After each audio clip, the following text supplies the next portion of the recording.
German इंतहा पसंदों ने immigration रोककर जर्मनी की मईशत तबाह कर दी। ये एक ऐसी कहानी है जो मुझे अक्सर सोचने पर मजबूर करती है कि पॉपुलरिज्म सियासी तौर पर कितना खतरनाक है।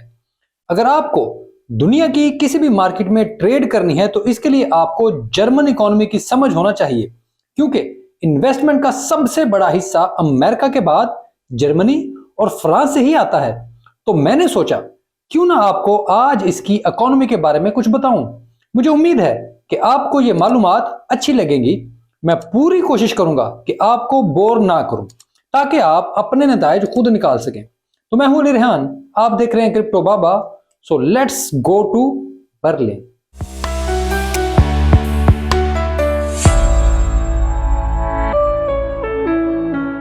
जर्मनी यूरोप की मशीन है। इसके बगैर यूरोपीय यूनियन ना तो तरक्की कर सकती है और ना ही यूरोप में मौजूद मुमालिक इजाफी इनकम जनरेट कर सकते हैं। इसी वजह से जर्मन मईशत पर हमेशा पूरे यूरोप का बोझ रहता है। इसी बोझ की वजह से यूरोपीय थिंक टैंक्स का ख्याल था कि दुनिया की चौथी बड़ी मईशत टाइम बम पर बैठी है, जो एक दिन फट जाएगा। यह बात एक अरसे तक सिर्फ तज्जिया था, लेकिन अब इसके आसार नजर आ रहे हैं। जर्मनी में इस वक्त बदतरीन लेबर शॉर्टेज है और कंपनियां बेहतरीन लोग हायर नहीं कर पा रही। इसकी सबसे बड़ी वजह जर्मनी के नस्ल परस्त हैं, जो बैरून मुल्क से आने वाले लोगों को शहरियत देने के खिलाफ हैं, यानी सिटीजनशिप नहीं देनी। इन्हीं की वजह से जर्मनी में लेबर शॉर्टेज तारीख की बुलंद तरीन सतह पर है और कंपनियों की पैदावार गिर रही है। जर्मन हुकूमत ने इस मसले को हल करने के लिए इमिग्रेशन इस्लाहात शुरू कर दी हैं, जिससे गैर मुल्की कारकुनों के लिए जर्मनी एक बार फिर पुरकशिश मकाम बन जाएगा। मुल्क के वजीर मेहनत ह्यूबर्ट हेल के मुताबिक अगर इस हवाले से कुछ नहीं किया गया तो 2035 तक जर्मनी में 7 मिलियन वर्कर्स की कमी होगी, 70 लाख, और मुल्की ग्रोथ रेट शायद 1 से भी नीचे गिर जाएगा। German association of automotive industry का कहना है कि ऑटोमोटिव इंडस्ट्री में हुनरमंद कारकुनों की कमी सबसे बड़ा चैलेंज है, क्योंकि ये इंडस्ट्री जर्मनी की तरक्की की बुनियाद है और अगर ये इंडस्ट्री बैठ जाए तो जर्मनी की मईशत भी बैठ जाएगी। ये सारा मसला 2021 में शुरू हुआ, जब जर्मन नस्ल परस्त ग्रोहों ने पार्लियामेंट में बड़ी कामयाबी हासिल की। उनके खौफ से तरक्की पसंद सियासतदान भी डर गए और उन्होंने भी इमिग्रेशन के खिलाफ पॉलिसियां बनाना शुरू कर दी। लेकिन 2 साल में ही इस पॉलिसी ने पूरी जर्मन मईशत को ही तबाही के दहाने पर पहुंचा दिया। जर्मनी के तमाम सनती शोबों में 70% से ज्यादा कंपनियों में मजदूरों की शदीद किल्लत है, जिसकी वजह से जर्मन सप्लाई चेन इस वक्त शदीद दबाव में है। ये ना तो अपनी जरूरियात पूरी कर पा रहे हैं और ना ही दुनिया की। जर्मन डिजिटल सेक्टर की हालिया रिपोर्ट में इंकशाफ हुआ है कि जर्मनी की हालत बातों से ज्यादा खराब है। आने वाले सालों में जर्मनी की लेबर फोर्स का बड़ा हिस्सा रिटायरमेंट ले लेगा। डिजिटल और इलेक्ट्रिकल सेक्टर में 40% से ज्यादा कंपनियों को इस वक्त भी पोजीशनें भरने में दुश्वारी का सामना है। खासतौर पर सेमीकंडक्टर इंडस्ट्री शदीद मसाइल का शिकार है। देही इलाकों में हालात इतने खराब हैं कि नौकरी निकले तो एक साल असामी भरने में लग जाता है, बंदा ढूंढने में लगता है। हुनरमंद लोगों की कमी जर्मनी के मजीद डिजिटाइज्ड होने में हायल हो चुकी है। इन हालात की वजह से जर्मनी के तालीमी निजाम पर भी शदीद तनकीद हो रही है, जहां बच्चों को पेशा वराना तरबियत अलग से दी जाती है। 2022 में 4,69,000 लोगों ने अप्रेंटिसशिप की, जो 2011 के मुकाबले में तकरीबन 1 लाख कम है। यानी नौजवान अब अप्रेंटिसशिप में भी दिलचस्पी नहीं ले रहे। Chemical industry trade body BAVC ने अपनी रिपोर्ट में बताया है कि मार्केट तब्दील हो रही है, लोगों के रवैये तब्दील हो रहे हैं। ऐसे में शोर मचाने से कुछ नहीं होगा। हुकूमत पॉलिसी बनाए और लेबर शॉर्टेज हल करे।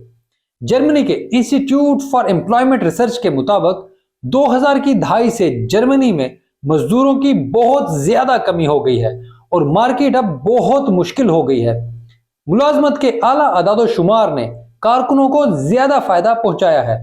हुनरमंद कारकुनों का मसला लोगों की कमी नहीं है, बल्कि कंपनियों की जरूरियात में इजाफे की वजह से ऐसा है। जर्मनी में दस्तयाब कारकुनों की तादाद में कमी नहीं आई है, लेकिन रिटायरमेंट्स की शरह बढ़ने से यहां पर मसला पैदा होना शुरू हुआ है, जिसके लिए इमिग्रेशन पॉलिसी तब्दील हो रही है। हुकूमती दावे कुछ भी हों, लेकिन हजारों कंपनियों के लिए मजमूई तौर पर सूरत हाल बदतर होती जा रही है। कंपनियों का ख्याल है कि इमिग्रेशन एक्ट के बाद सूरत हाल बेहतर होगी और इस कानून साजी के बाद जो लोग एक खास हद तक तालीमी काबिलियत रखते हैं उन्हें जर्मनी में इमिग्रेशन मिल सकेगी। इस वक्त मौजूद जो शख्स शराइत हैं वो खत्म हो जाएंगी। हुकूमत एक बैनुल अक़वामी इश्तिहारी मुहिम शुरू करेगी जिसका नाम मेक इट इन जर्मनी है, और इस मुहिम का मकसद जर्मनी को एक पुरकशिश जगह के तौर पर पेश करना है। इसमें सबसे अच्छी बात यह है कि पहले जर्मनी हुर्रन अफराद से तकाजा करता था कि वो जर्मन जबान लाजमी सीखें, जो एक बड़ा मसला था, लेकिन इस बार नौकरी के लिए इंग्लिश ही काफी होगी, क्योंकि इंग्लिश की मदद से भी सनदी काम सरंजाम दिया जा सकता है। इस कानून साजी पर जर्मनी की ब्यूरोक्रेसी अभी मसाइल पैदा कर रही है, लेकिन कंपनियों के दबाव की वजह से इन्हें भी हथियार डालने पड़ेंगे। लेकिन यहां यह बात समझने की है कि मैकेनिकल और प्लांट इंजीनियरिंग में हुनरमंद कारकुनों की कमी को दूर करने का कोई आसान हल नहीं है, क्योंकि अगर आप बांग्लादेश, इंडिया और पाकिस्तान से इंजीनियर्स को जर्मनी बुला भी लेते हैं तो पहले उनको तरबियत देना पड़ेगी, जो एक लंबा प्रोसेस है। लोग आ भी जाएंगे तो उनको काबिल इस्तेमाल बनाने में 6 महीने लगेंगे।